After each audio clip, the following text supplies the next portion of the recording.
I think we are going to build a new street opposition in Germany, a new kind of out of parliamentarian opposition that we had in the 60s and 70s.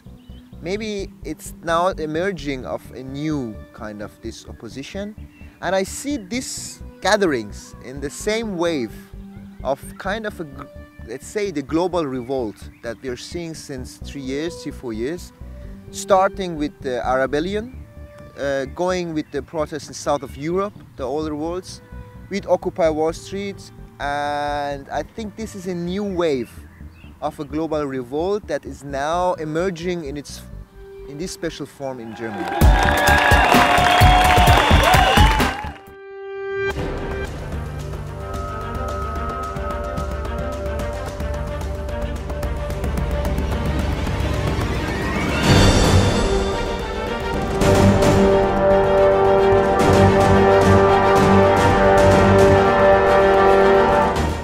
Originally, it was. I think this movement has three elements of its frame.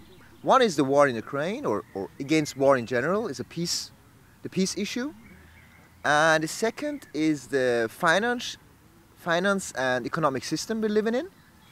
It was starting also against the critic about against the Federal Reserve system.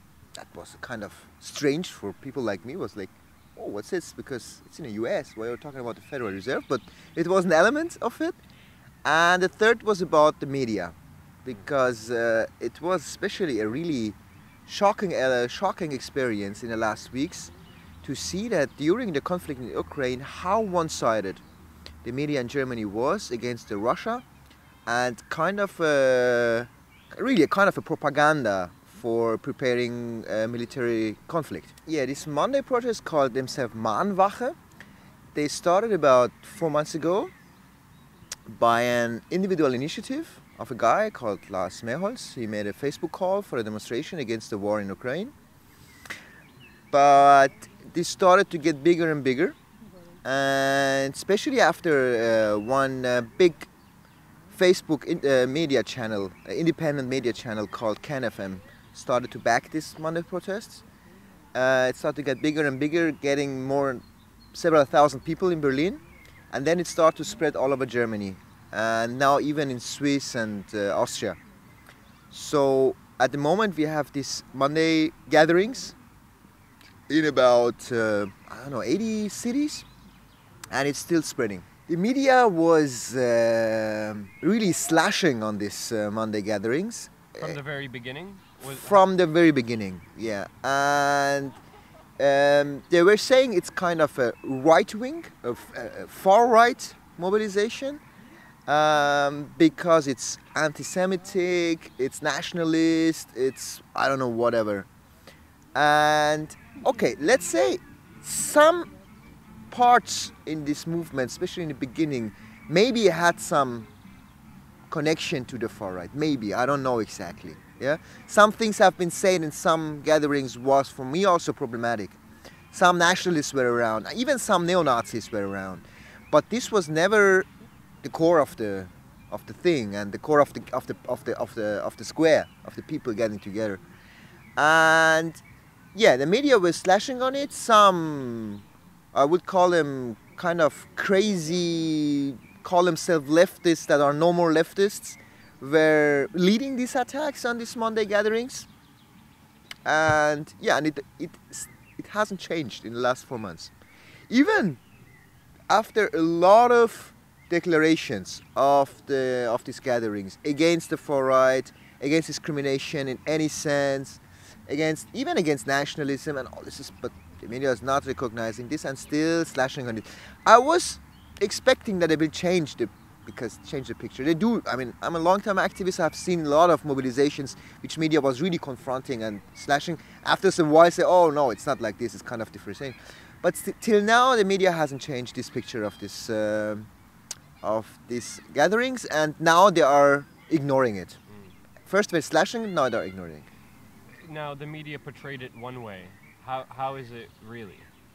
What's really going on there? Who makes up the groups? What's the truth that the media is not telling you? These Monday gatherings are one of the rare mobilization in Germany that are totally independent.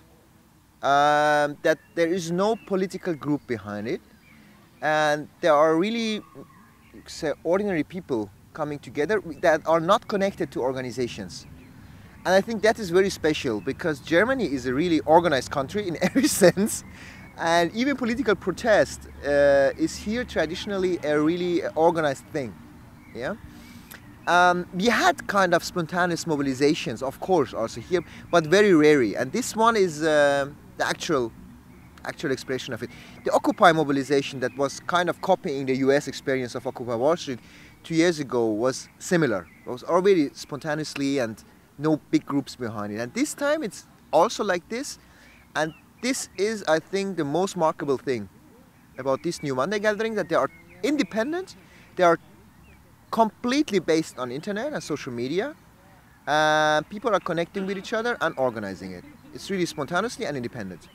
So what would you say is the mission of these protests? What's the end goal?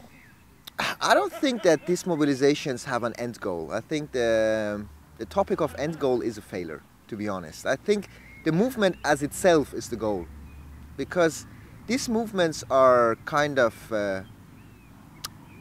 politicizing people, are politicizing the centers of the city with these gatherings. We are a voice to say no to war, to say no to this financial system, this economic system, and a voice to say we want a free media and a real democracy. So, and I think that's the main aim, to make this voice louder, to bring people together, to build up new communities that are based on cooperation, cooperative culture, on solidarity, and to build up a counterculture. There was one thing that really made a switch in my head. It was, you know, as I went there first time, I was really worried that it's kind of a right-wing Tea Party coming to Germany, you know. I said, oh shit, we have to stop it. If it's like this, we have to stop it. And I went there and was watching it. I said, no, this is not kind of a right wing, okay. No, it doesn't make sense that these people, speakers are strange, but no, it doesn't make sense. Second, I said, okay, I have to watch it second time. The second time I went there was one guy speaking, and he made a fantastic speech. And one point he says, our movement is for a kind of global humanism. And you know, there are some refugee protests in Berlin also, and he says, these refugees, these are our people, and we have to be solidarity with these people. And all the square was applauding. And this was the moment I said, people who are applauding for refugee protests, to be called right-wingers, this is too much for me. No.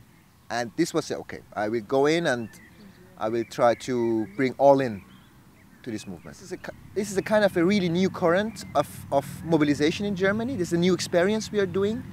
People who have, I was now in 8-9 cities. I was speaking in these gatherings, and Mahnwache is kind of a gathering, you know, it's a German word. And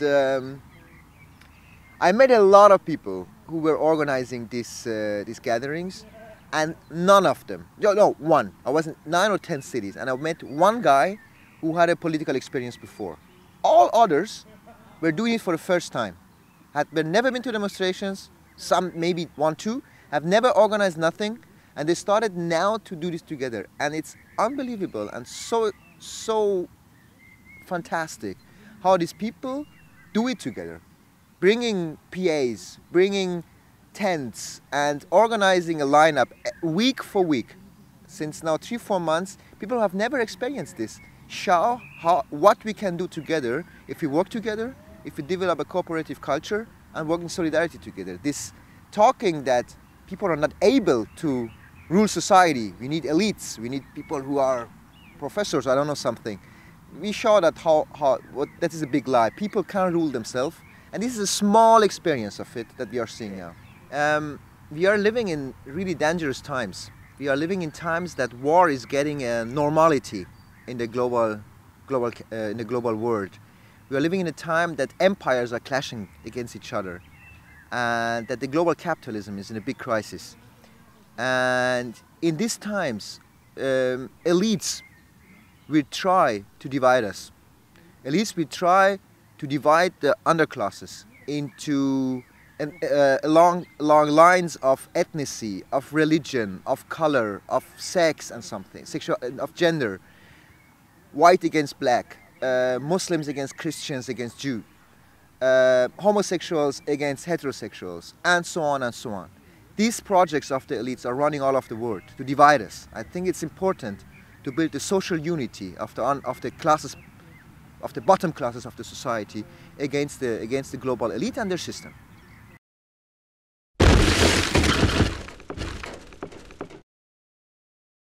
A drone, an unmanned drone flew over here. It's training, it's urban warfare. Identify yourself, identify yourself, identify yourself. Fully loaded assault rifles. Go across the street, sir. I understand legally, constitutionally, I do not have to go. Let me call the phone. Yeah.